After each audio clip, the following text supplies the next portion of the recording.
Bonsoir à tous. Bafan tout, il y a Sarah Losala, il y a groupe Saba Musique. Toza Awa, na Côte Bar. Le système Kakaya couvre-feu. Donc, Nicolas peut changer le système. Et comme tous les samedis et tous les dimanches, à partir de 14h, nous sommes ici. 19h30 pour 4. Karaoké pour tous. Ici au Côte Bar chez Tonton Kabea. Soirée responsable. Karaoké responsable. Ambiance responsable. Le Tobeng Bilou est délai déjà le 25 Olo et qu'on a la vendredi. Namo est déjà parti à 13h au Bandi. Rosala est à 10h au Zélarabino. Donc.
Yasomo, le 23 décembre 2020. Yasomo, Yakodinda, Baninga Peba, c'était bien. Regardez, hein. Non, ça va encore passer. Regardez les enfants là-bas.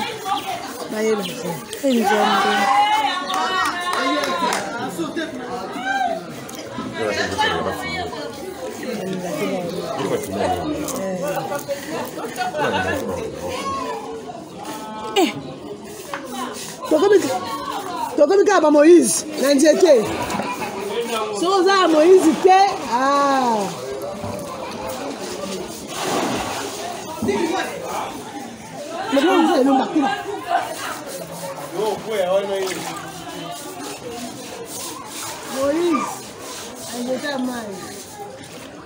Une vieille dame comme ça, comme moi, il y a on va contambour à un quartier au Tétoni.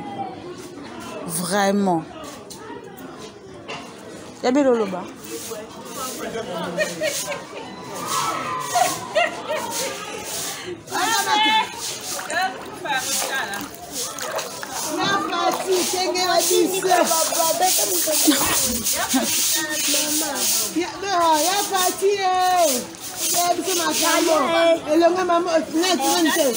Mama Denise,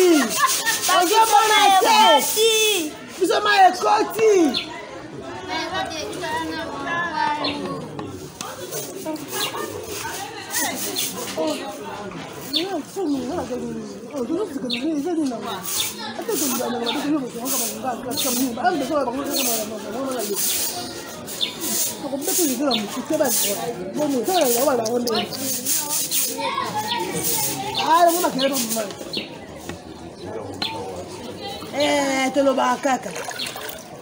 Vamos a Francis, muy pesado. Eso no lo tengo, vamos a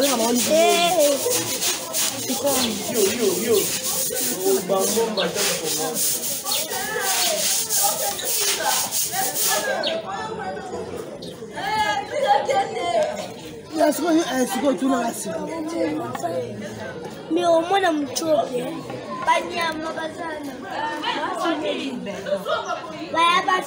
c'est vraiment vrai. Est-ce qu'on l'a filmé? C'est vraiment regrettable. Nambo kango ya biso tala ma ya kala ndenge tondi. Ma eza dans niveau moko na ma eza na veni au donc so ikara que moi na choli awa et ça que moi na kilitina kala. Je sais pas si vous voyez, hein, je sais pas. Vous voyez? Donc mbola mon bébé tinanku ya tinate mais ma etondi bah donc je vous dis bah je sais pas quoi dire parce que bah beleli balembi hein. Problème ezaka que ba curele ba monde kalam ba curele ba mon kalam et puis par après comme sous ma nyonso ekoki koleka nango mais ça fait très mal, ça fait vraiment mal de voir les gens comme ça mai ba fait tango yo mais mai za ya retourna na ba veni boyo. Ah ça fait pas bien, ça n'honore pas les Congolais, ça n'honore même pas.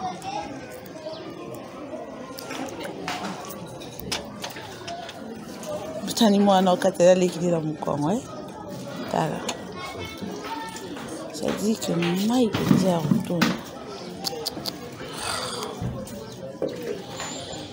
batu misusu baoza bien c'est vraiment les heures vont passer et puis il est 8h du matin.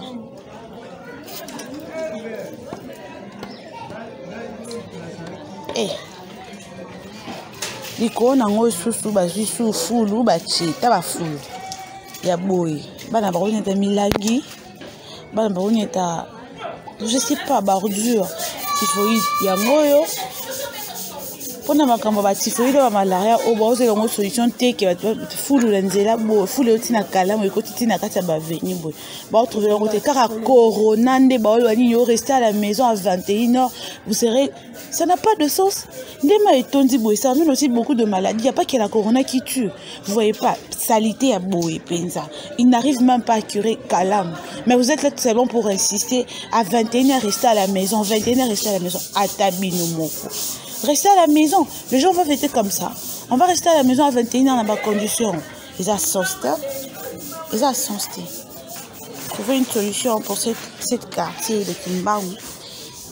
Nous sommes dans la commune de Kalam au quartier Kimbam. Donc ça n'a pas de sens. Garçon non kene cop nae mais ok ka cop abone ko yiba po tinde ka nyama kasi se yo non ke luka mbongo nae tala aotina la mai. C'est risquant. Les gens veulent aller chercher de l'argent comme ça parce que 21h vous doit être à la maison. Mais talasco obi mai ke ko luka mbongo nae. Anzambe na ngai kisasa ça n'a pas de sens tout ça. Ça n'a pas vraiment de sens. Ça, c'est ridicule.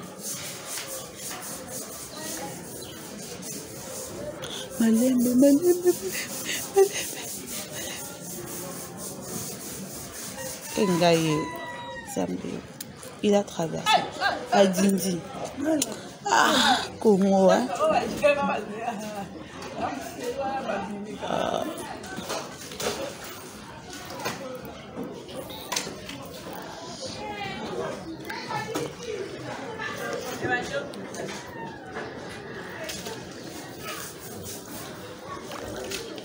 Mama olobi ni nde todindi na bo.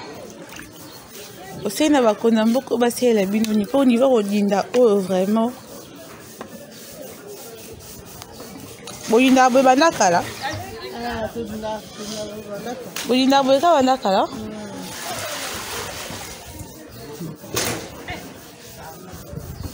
Ala kudoka boye. Mama kitati. Mama olobi nini? Mama oloba nini papa? Mama na oloba nini? Tala boy penza boy. Alafu na danke sina danke sile kalamu. Tomonya wote. Mai na mai kaka. Basi naona je misele zake basi naona dimezake. Sasa ndio na mkenya mboka. Jentilungo sidi chef na ndio ndio bino aya ukileso kalamu kutoka mama. Afongola asala.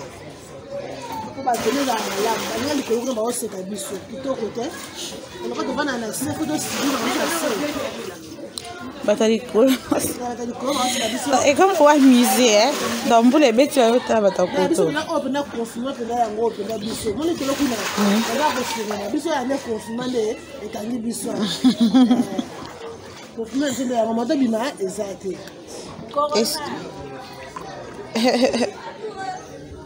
souci vraiment. On dirait que tu as la Congo, tu mets en Congo, puis tu as un micro, c'est regrettable tout ça. C'est vraiment regrettable tout ça. Seigneur, Zézi. Il aura battu na banda que zo beba.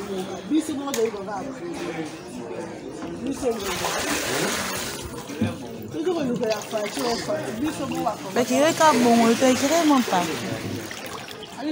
Les asini mtole la ke bakire bongo. Ka bongo bati.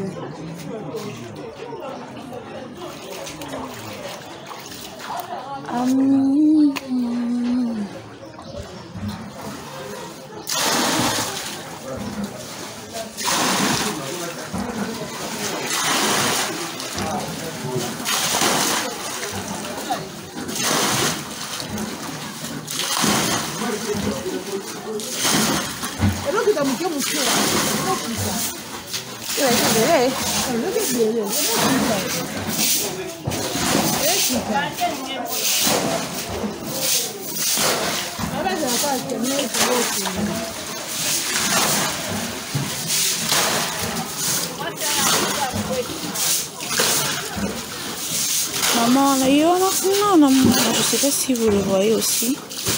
Alors, quand il y a quelqu'un qui est à côté, Kamapa, Naïbo, Bananaï, Baza, Moloko, Léna, Brokwate. Vraiment. Banzela, on a le quota, Kara. Alors, tu peux arriver pour quoi? Na moi, na mon corps, vraiment.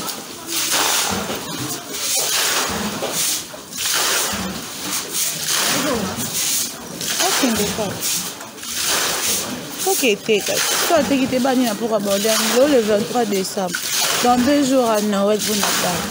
Vous n'avez pas de situation.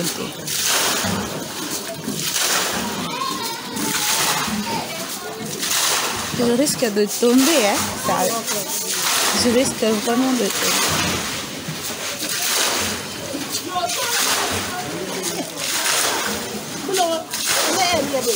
Cinq heures.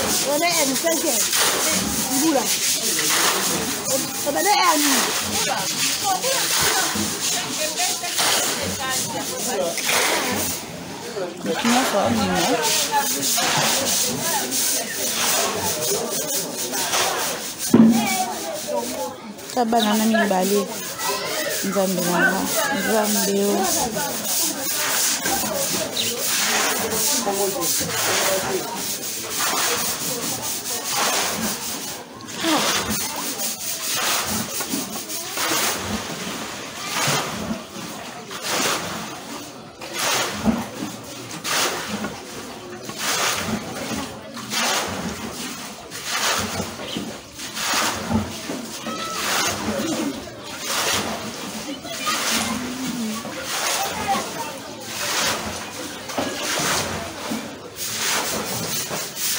ne yakuta watu na body na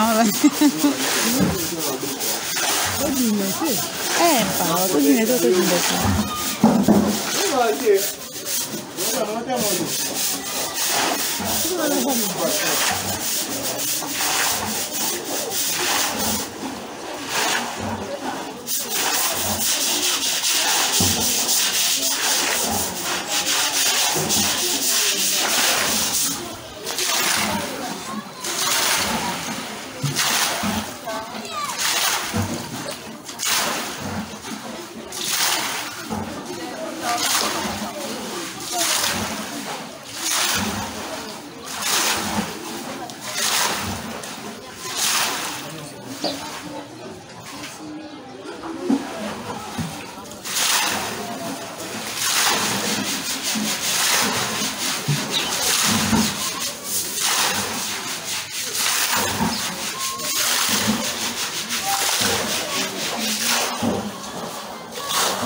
Il y a un petit peu les gens qui vont décorer avec. Eh, j'aime. Ma fille, je n'aime pas. C'est bien beaucoup. On doit aller à ça. À quel temps on va vous? Sylvie. C'est quoi la mode de ni kama wao sio watu tunao ni kango wao watu wao mimi obe na mama ni kama watu tunabana bana bana ba comme ça on se fait piscine c'est pas ni nzambe on ala la kawa après ça mais ça y fait boy oh ce que est ça boni malade nino pour corona de tobanga mais regardez comment les enfants ils sont déjà habitués au sera na mais ça bon ça pas na qui va mbango na mala ça oh le biko il faut la ce qu'on a là on va je me lève bien moi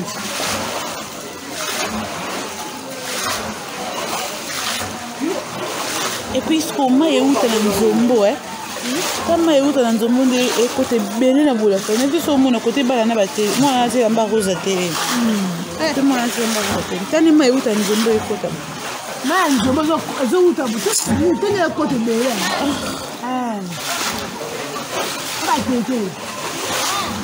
mais où t'en sommes côté n'est-ce pas tu vas dire quand tu ça bon niveau ça bon peut te dire Omoni mai peut-être côté appelé belé ba Angela wana tu vas faire ba kangango asi pas le gars après le gars ba bina na moto ya mwana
Bonsoir à tous.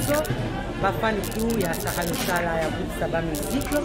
Toza awa na Côte Bar. La système kakaya couvre-feu. Donc Nicolas a changé de système. Et comme tous les samedis et tous les dimanches, à partir de 14h, nous sommes ici. Tu vas aller 19h30 sur 4. Karaoké pour tous. Ici au Côte Bar chez Tonton Kabea. Soirée responsable, karaoké responsable, ambiance responsable. Le Tobeng dit le délai déjà le 25 Olo et qu'on a la vendredi. Namo est déjà parti à 13h au Bandi. Rosala est à 10h au Rabino. Donc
Chanson préférée, mais